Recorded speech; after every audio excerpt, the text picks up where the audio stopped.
আগামী জাতীয় নির্বাচনে জয়ী হয়ে বিএনপির এককভাবে সরকার গঠনের বিষয়ে আত্মবিশ্বাসী দলটির ভারপ্রাপ্ত চেয়ারম্যান তারেক রহমান। যুক্তরাজ্য ভিত্তিক সংবাদ মাধ্যম ফিনান্সিয়াল টাইমসকে দেয়া এক সাক্ষাৎকারে এই আত্মবিশ্বাসের কথা জানিয়েছেন তিনি। দেড় যুগের বেশি সময় ধরে পরিবার নিয়ে লন্ডনে বসবাসরত তারেক রহমান নির্বাচনে প্রতিদ্বন্দ্বিতা করার জন্য দেশে ফিরবেন বলে জানিয়েছেন। তিনি বলেছেন, আমি মনে করি আমার বাংলাদেশে ফেরার সময় খুব কাছে।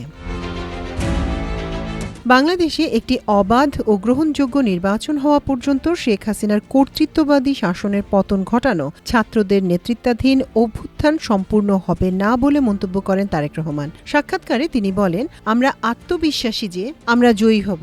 আমরা জোরালোভাবে বিশ্বাস করি যে এককভাবে সরকার গঠনের অবস্থায় আমরা রয়েছি। ফিনান্সিয়াল টাইমস লিখেছে, বাংলাদেশে যারাই পরবর্তী সরকার গঠন করুক তাদেরই দেশের ভঙ্গুর অর্থনীতি সামাল দিতে হবে। দেশটির গুরুত্বপূর্ণ তৈরি পোশাক খাত যুক্তরাষ্ট্রের পাল্টা শুল্কের মুখে পড়েছে। এছাড়া প্রতিবেশী ভারতের সঙ্গে সম্পর্কের অবনমনও তাদের মোকাবেলা করতে হবে।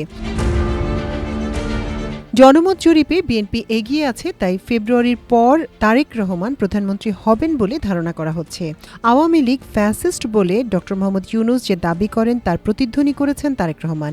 তিনি ফিনান্সিয়াল টাইমসকে বলেন, বিএনপি অন্যান্য দলকে নিয়ে সরকার গঠনে প্রস্তুত। এসব দলের মধ্যে গত বছর অভ্যুত্থানে সামনের কাতারে থাকা ছাত্রদের নেতৃত্বে গড়ে ওঠা একটি নতুন দলও রয়েছে। এনসিপিকে লক্ষ্য করে তিনি কথা বলেছেন বলে ধারণা করা হচ্ছে। তারেক রহমান বলেন, আমরা তাদের রাজনীতিতে স্বাগত জানাবো। তারা তরুণ, তাদের একটা ভবিষ্যৎ আছে। সাক্ষাৎকারে বিএনপির ভারপ্রাপ্ত চেয়ারম্যান দেশের জন্য ভবিষ্যৎ অর্থনৈতিক কর্মসূচির কিছু নতুন দিক তুলে ধরেছেন। তার মধ্যে আমাজন, ইবে ও আলিবাবার মতো ই-কমার্স প্রতিষ্ঠানের জন্য সরবরাহ কেন্দ্র হিসেবে আবির্ভূত হওয়ার মধ্যে দিয়ে তৈরি পোশাক রপ্তানির বাইরে অর্থনীতিকে বৈচিত্র্যপূর্ণ করার মতো বিষয় রয়েছে। তারেক রহমান বলেন, ভারতের সঙ্গে সবকিছুর আগে বাংলাদেশ পররাষ্ট্রনীতি অবলম্বন করবেন তিনি। ঐতিহাসিকভাবে শেখ হাসিনাকে সমর্থন জুগিয়ে আসা ভারতের সঙ্গে বাংলাদেশের এতদিনের সম্পর্ককে একপাক্ষিক হিসেবে বর্ণনা করে একে নতুন করে স্থাপন করার কথা বলেছেন তিনি। ৫৯ বছর বয়সী তারেক রহমান ২০০৮ সাল থেকে নির্বাসনে রয়েছে। তার বিরুদ্ধে একাধিক দুর্নীতি মামলা হয়েছিল, যেগুলোতে তিনি রাজনৈতিক উদ্দেশ্য প্রণোদিত বলেছেন। তিনি অঙ্গীকার করেছেন, নতুন বিএনপি সরকার প্রতিহিংসার বৃত্ত ভেঙে দেবে। এ প্রসঙ্গে তিনি গত বছর আগস্ট থেকে এ ধরনের কর্মকাণ্ডের জন্য দলের ৭,০০০ সদস্যকে বহিষ্কার বা দলীয় শৃঙ্খলা ভঙ্গের অভিযোগের আওতায় আনার কথা উল্লেখ করেছেন। তবে তারেক রহমান আওয়ামী লীগকে রাজনীতিতে ফিরতে দেয়া নিয়ে প্রশ্নের জবাব এড়িয়ে গেছেন।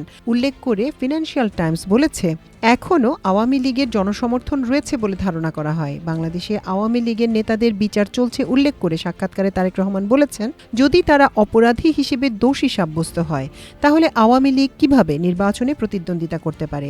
তারেক রহমান বলেন, নির্বাচিত হলে তিনি অধ্যাপক ড. মোহাম্মদ ইউনূসের প্রশাসন শত শত কোটি ডলার উদ্ধারের যে চেষ্টা চালিয়ে আসছে সেটা অব্যাহত রাখবেন। শেখ হাসিনার ঘনিষ্ঠ ব্যক্তিরা এসব অর্থ বিদেশে পাচার করেছে বলে ড. ইউনূস প্রশাসনের অভিযোগ। মাল্টিমিডিয়া ডেস্ক, আমার দেশ।